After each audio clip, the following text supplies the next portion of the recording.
Get strong.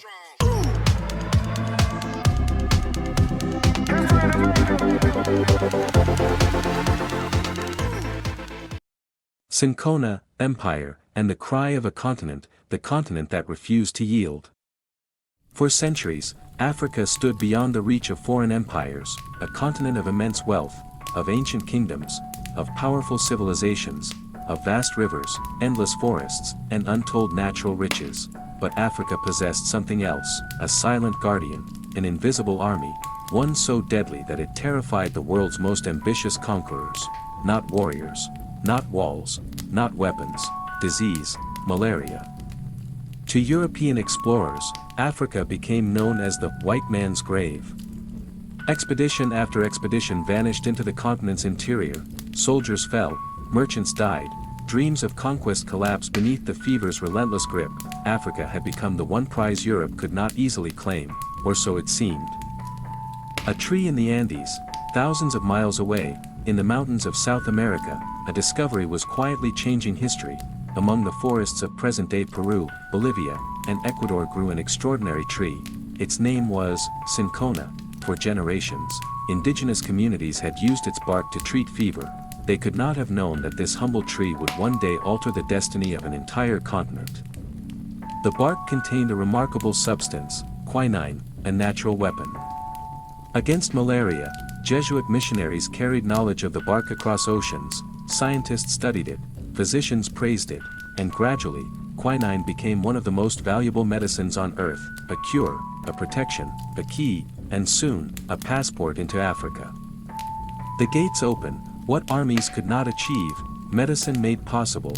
By the 19th century, quinine dramatically reduced the risk of malaria for European explorers, soldiers, and colonial officials. Suddenly, regions once considered deadly became accessible, the barrier was falling, the gates were opening, and Europe was ready. Britain, France, Belgium, Portugal, Germany, one after another. Imperial powers turned their gaze toward Africa, not as a homeland for millions. Not as a collection of sovereign societies, but as a prize to be divided, a resource to be extracted, a continent to be conquered. The race had begun. History would remember it as the scramble for Africa. The scramble. In conference rooms thousands of miles away from Africa itself, European leaders drew lines across maps, borders were created, territories were claimed, entire peoples found themselves divided by rulers they had never met, kingdoms that had stood for centuries were weakened, communities were displaced, traditional systems of governance were dismantled, resources flowed outward, gold, rubber, ivory, minerals, human labor. The wealth of Africa helped fuel the industrial growth of distant empires, but the benefits rarely returned to the people from whom that wealth had been taken. Behind the language of civilization and progress often stood systems of domination and exploitation, and millions paid the price. The forgotten Africa, yet there was another Africa, a history often overlooked.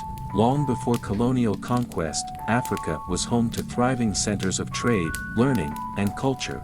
Caravans crossed the Sahara, scholars filled the libraries of Timbuktu, powerful kingdoms controlled vast territories, great cities connected Africa to global networks of commerce and knowledge, civilizations flourished, ideas traveled. Empires rose, but colonial narratives frequently ignored these achievements. Instead, they portrayed Africa as a land waiting to be discovered, a place without history, a place without civilization, a claim that could not have been further from the truth. The long shadow, the age of colonial rule eventually came to an end. Flags were lowered, empires retreated, nations gained independence. But history does not disappear overnight. The legacy of colonialism remained: artificial borders, economic dependency, political instability, social divisions, challenges that many nations continue to confront today. Across Africa, the struggle to overcome those legacies continues. Some countries have emerged as regional powers, others continue to battle poverty, conflict, and external influence. The story is still being written.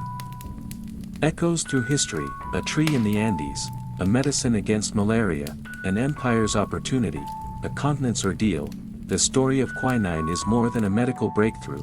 it is a reminder of how technology, power, and ambition can reshape the course of history.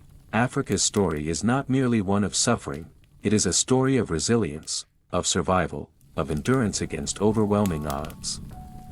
The cries of the past still echo through the present, and understanding those echoes may help us build a more honest future, because history is not only about those who conquered, it is also about those who endured. The past is never truly gone. It lives on in the world it created.